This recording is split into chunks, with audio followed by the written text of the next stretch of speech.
ఇది కేవలం సమాచారంగా మాత్రమే భావించండి. వైద్య నిపుణులను సంప్రదించండి. సార్, మామూలుగా ఒక క్యాన్సర్ మహమ్మారి ఇవి నా దాకా రాదని చాలామంది అనుకుంటారు. స్క్రీనింగ్కి టెస్టింగ్కి ఫస్ట్ ఆఫ్ ఆల్ తేడా ఏంటి సార్?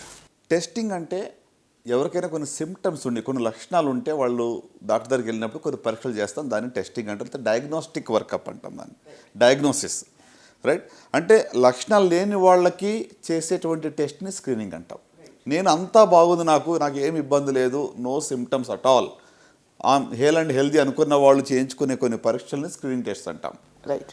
సో కొన్ని లక్షణాలు క్యాన్సర్కి ఉంటాయి.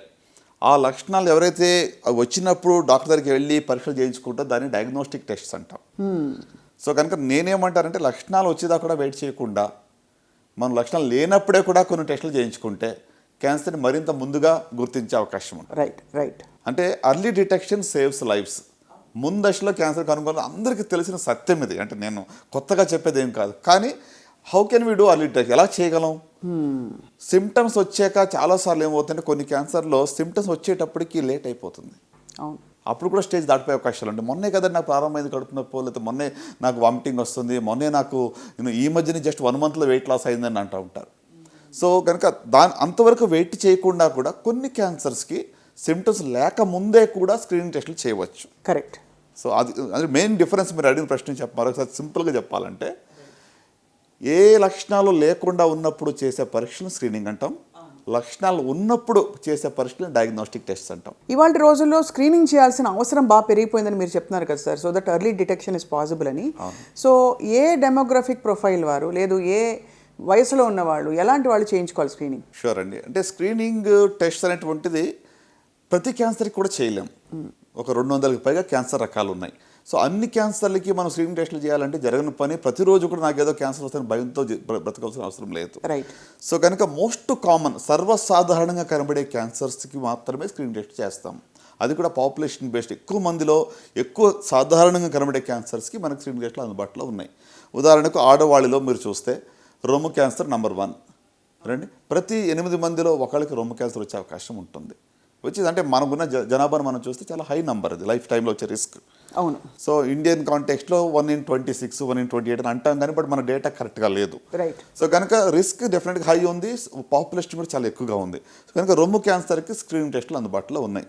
అలాగే సర్వైకల్ క్యాన్సర్, గర్భాశయ ముఖద్వారపు క్యాన్సర్, దానికి సంబంధించి కూడా స్క్రీనింగ్ టెస్టులు మనకు అందుబాటులో ఉన్నాయి. అట్లనే ఓరల్ క్యాన్సర్స్, నోటి క్యాన్సర్స్ కానివ్వండి, కోలాన్ క్యాన్సర్స్ కానివ్వండి, రైట్, లేక లంగ్ క్యాన్సర్స్. ఇప్పుడు హై రిస్క్ ఉన్న వాళ్ళలో లంగ్ క్యాన్సర్ కూడా స్క్రీనింగ్ టెస్టులు అందుబాటులో ఉన్నాయి. సో 4-5 రకాల క్యాన్సర్లుకి మనకి స్క్రీనింగ్ టెస్టులు అందుబాటులో ఉన్నాయి. రైట్. అంటే అన్ని క్యాన్సర్ని ఒక టెస్ట్తో కనుగొంటారనేది లేదండి ఇంతవరకు.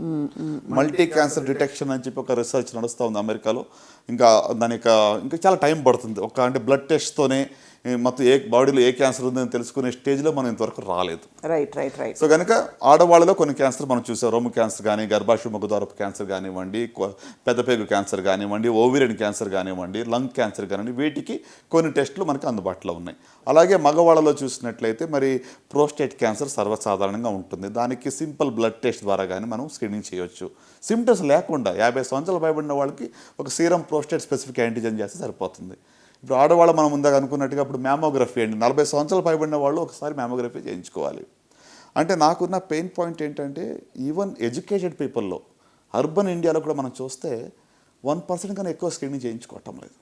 Right, right, right. అంటే మనం ఏదో గ్రామీణ ప్రాంతాల్లో యాక్సెస్ లేదు, వాళ్ళు చేయించుకోవట్లేదు ప్రశ్న కాదండి. చదువుకున్న వాళ్ళలో కూడాను 40 సంవత్సరాలు పైబడిన వాళ్ళు ఎంతమంది బ్రెస్ట్ క్యాన్సర్ స్క్రీనింగ్ చేయించుకున్నారంటే మన దాకా రాదనుకుంటారు. సిమ్టమ్స్ ఫ్యామిలీ లేదు, మాకేం పర్వాలేదులే, మమ్మల్ని తాకదు అనుకుంటారు. సడన్గా ఏమి ఎరగకుండా లంపో లేకుండా ఏదైనా సిమ్టమ్స్తో వెళ్ళినప్పుడు డయాగ్నోస్ అయితే అప్పుడే స్టేజ్ అడ్వాన్స్గా ఉందని తెలుస్తుంది. దెన్ ఎవ్రీబడి షాక్ అనమాట. సో అయితే మొత్తానికైతే వీటన్నిటికీ స్క్రీనింగ్లు available as part of your annual physical. అంతే కదా సార్? ఒక వయసు పైబడిన వాళ్ళు ఎందుకైనా మంచిది చేసుకోవడం మంచిది. కరెక్ట్. అంటే ఏజ్ని బట్టి ఉంటుంది రికమెండేషన్స్. ఇప్పుడు సర్వైకల్ క్యాన్సర్కి 21 years పైబడిన వాళ్ళకి స్క్రీనింగ్ టెస్ట్ మొదలు పెడతాం.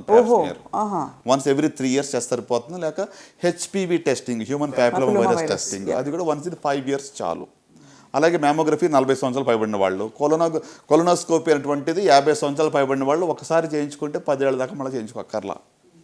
అట్లనే ఇప్పుడు పురుషుల్లో మనం PSA ఇయర్లీ వన్స్ PSA, అట్లనే మరి colon cancer colonoscopy every 10 years after 50 years, right. So similarly oral examination కానివ్వండి, లేక కొన్ని ట్యూమర్ మార్కర్స్ ఉన్నాయి.